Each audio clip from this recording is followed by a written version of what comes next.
Hi, my name's Jimmy Durr. I have a problem. Ever since I was a little boy, I've wanted to chase down white-tailed deer and kill them. I've been very successful at my dreams. To say the least, I've been very successful at that.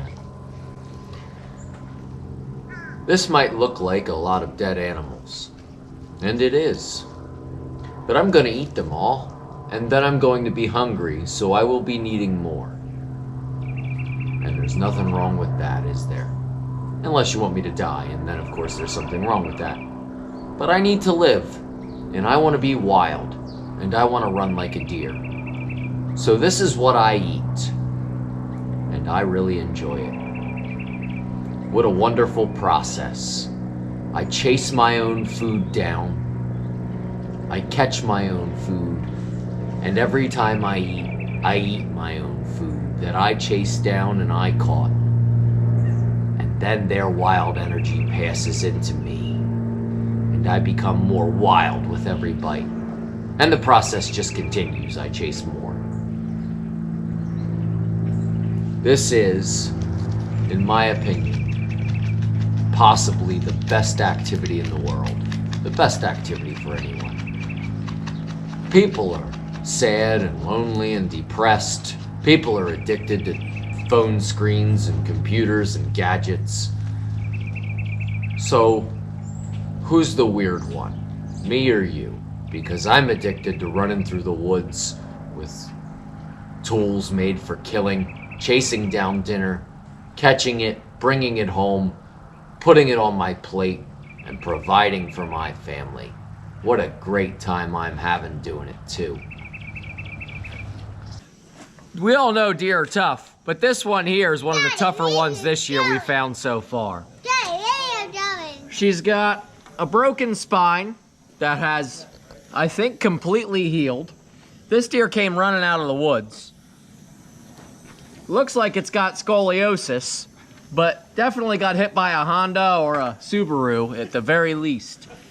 Healed up, no doctors, no veterinarians. Front leg looks like it was broken multiple spots. What we've got is a shoulder blade here coming down into the mid-leg portion. The knee is just a giant calloused bone that's been broken here, re-healed, broken over here where there's a big knot, and re-healed. We've got a little piece of bone sticking out there. I've got a pile of capes over here. Had a little skinning party yesterday. The militia was over. We were skinning all day. We skinned deer from the sun up until the sun went down. Long after we were skinning deer. And we didn't even finish yet. I got about 15 left hanging. I got all my back legs hanging up on top of the rack here. Keeping them dry and keeping them aired out before I get to butchering them. Still got a few more hanging on that side. I'm just been processing meat and packaging it all day long. I am in the middle of packaging some back straps right now. This is my lovely work area. This is my unfinished pile, and this is my finished pile. It's a small pile. I've already been inside and outside, in and out, putting meat, filing meat away in the freezer many times over. Hundreds of pounds of meat getting filed away. I want to have a happy family.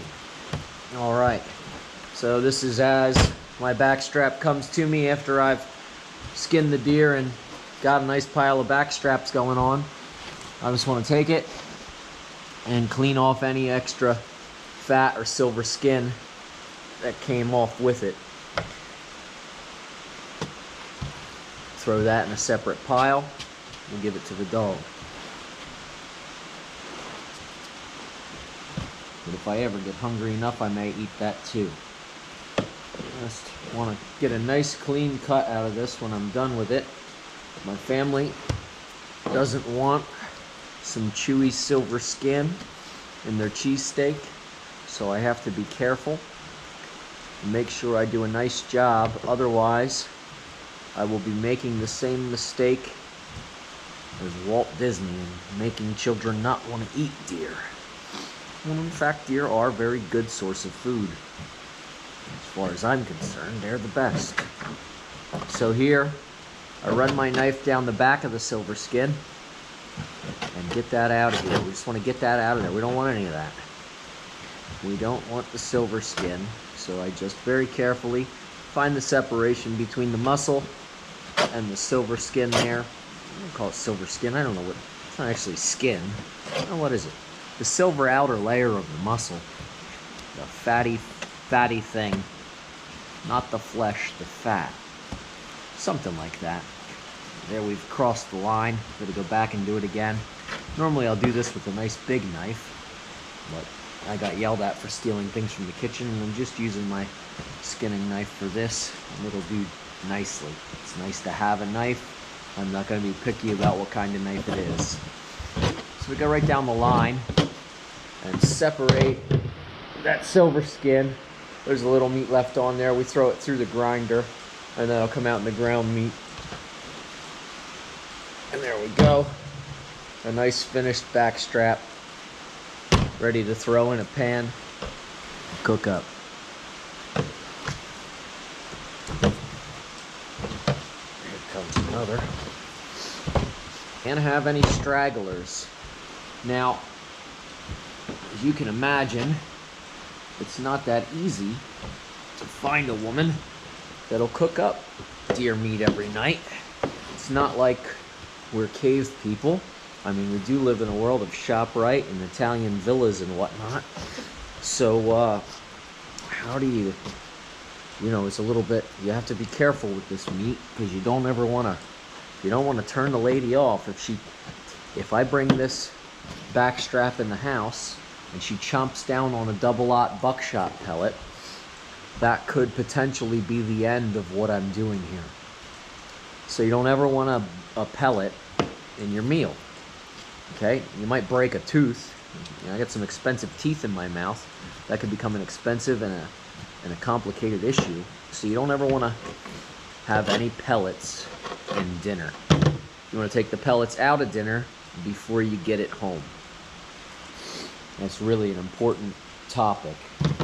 It's an important point to remember when butchering your meat, is you don't want to have any pellets left in there. So when I encounter some area that's been shot through, I will cut that area out and give it to the buzzards. And that's all you can do there. You don't want to be bringing that in the house. Not to mention, pellets are made of lead, and you don't really want to you don't want any of that coming into contact with your food anyway. So you just get rid of that altogether. There we go. We just push out to that side. And just like that. We're going to clean that little sliver off there.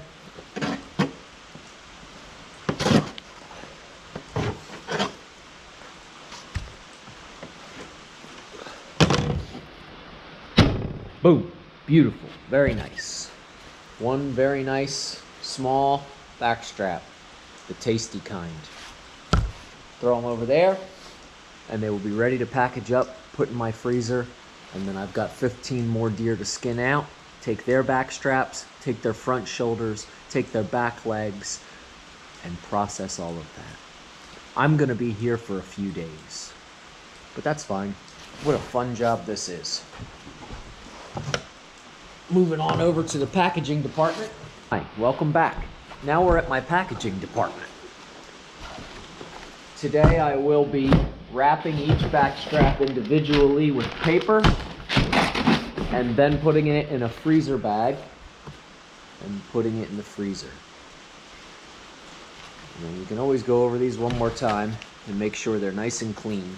You don't ever want to freak a woman out with deer hair or a rock or a buckshot pellet in the meat. That will ruin your future.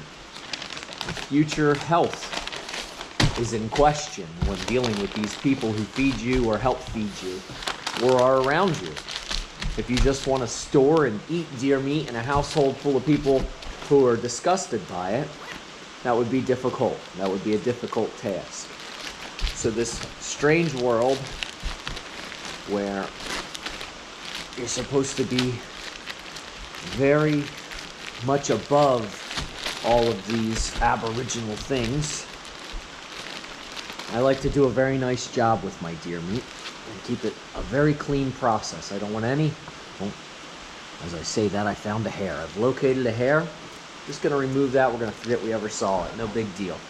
I vacuum seal my bag and my special vacuum sealer, which I can show you in a moment if you'd like. So this is my vacuum sealer.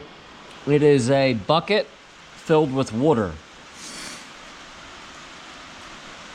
And it works quite well. I take my bag with my meat inside, and there will be some air naturally occurring inside my bag here. Naturally occurring air pockets inside my bag need to be forced out. We need to force that air out. So I'll close my bag almost all the way, leaving a hole for the air to escape. Then I'll dunk my bag down into my bucket of water until just the top is sticking out, then close the bag. Now, it has been vacuum sealed. The water has forced the bag closed and forced all the excess air out the hole, and then I closed the lid.